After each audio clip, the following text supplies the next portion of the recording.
My name is Natalie Dubé. The area of comprehension that I was assigned is sequencing.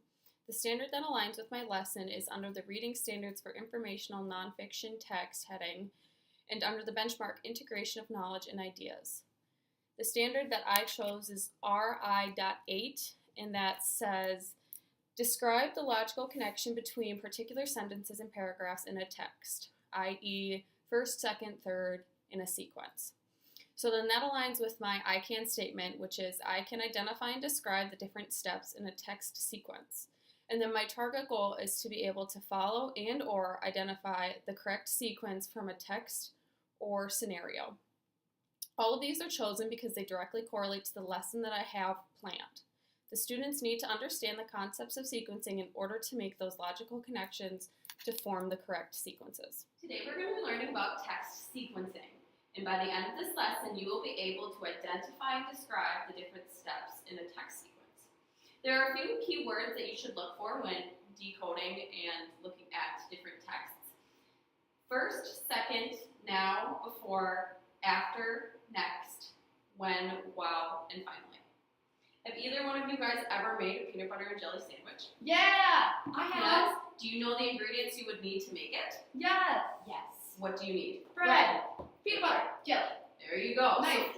So what you need to make a peanut butter and jelly sandwich is 2 slices of bread, peanut butter, jelly, a butter knife, and a plate. What you will do, the steps to make it is, first you're going to take out the 2 pieces of the bread, then dip your knife into the peanut butter and spread the peanut butter on 1 slice of the bread. Next, dip your knife into the jelly and spread the jelly on the other side of the bread. Then put the 2 slices of bread together and then take a big bite of your sandwich. Alright? What is the first thing you need to do when you make a peanut butter and jelly sandwich? Take out the bread. 2 pieces of bread. Take out 2 pieces of bread. Awesome. What do you do after you spread the jelly on 1 slice of the bread? Put the other slice on top? Yeah. Yeah? Close it. How many slices of bread do you need? 2. 2. And then what is the final step of how to make a sandwich? Take a big bite. Woo! Yes! So then for this activity, we're going to have Emily be the customer and have Lexi be the cook. Emily gets to pick from these 2 menus a type of pizza that she wants to have, and Lexi is going to have to make it. So Emily, what pizza would you like?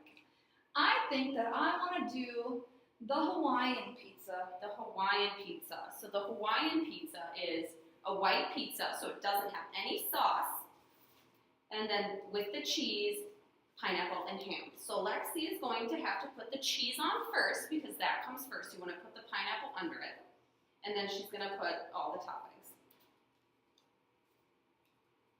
Did it! Good job! So now she has her pizza, her Hawaiian pizza, and the correct steps that you would need to make the pizza. We're going to do the same activity, but we're going to switch the roles so that Emily gets a chance to follow the correct sequencing steps. So Lexi, what kind of pizza would you like? I'm going to create my own pizza. Okay. I want sauce on it. So sauce with first. Cheese. Pepperonis. Peppers. And onions.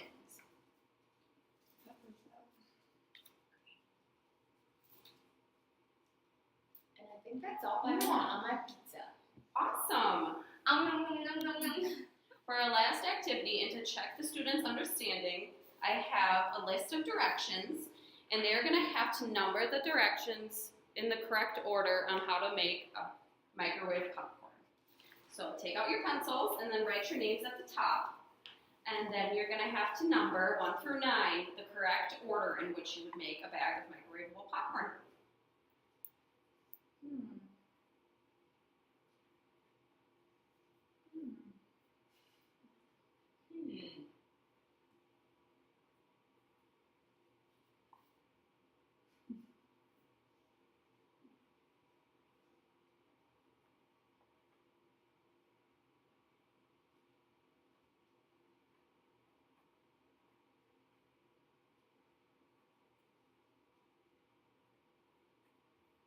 I think I'm done. You check your work. I think I'm done. Awesome. So you guys did it in the correct order. Step 1, get a bag of popcorn. Step 2, remove the plastic from outside the popcorn. Set the bag of microwave in the popcorn so it's right side up is step number 3. Number 4 is set the correct time on the microwave. Step 5, push start on the microwave. And then 6 is wait for the popcorn to pop. And then when the popcorn is done popping, take the bag out of the microwave. And that's step number 7. Step number 8 is open the bag of popcorn carefully so you don't get burned. And then number 9 is dig in and eat. Dig in.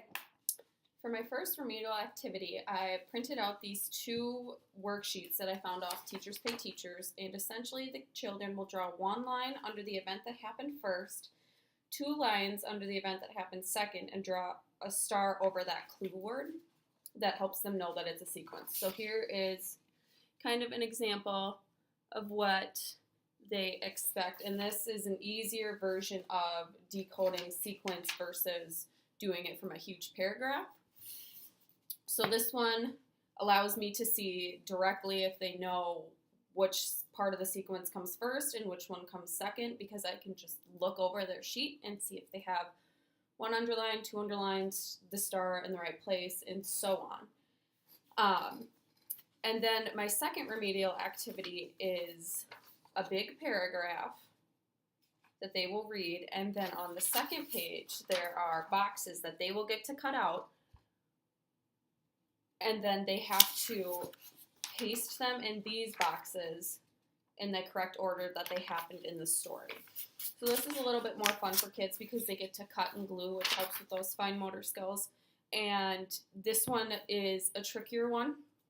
So if they have a harder time doing this one, then they can go back to something like this where it's shorter until they've mastered the shorter and then can move on to the bigger paragraphs. Another option that I have for my students who are struggling with both of these worksheets is to go online, and there are several websites that have sequencing games.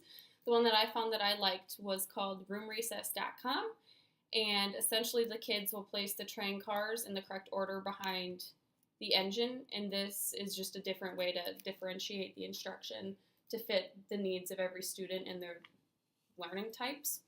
And then I got all my resources from the Rowan Smith textbook. I got it online from that Room and Recess game site, and then I got this worksheet off of Teachers Pay Teachers.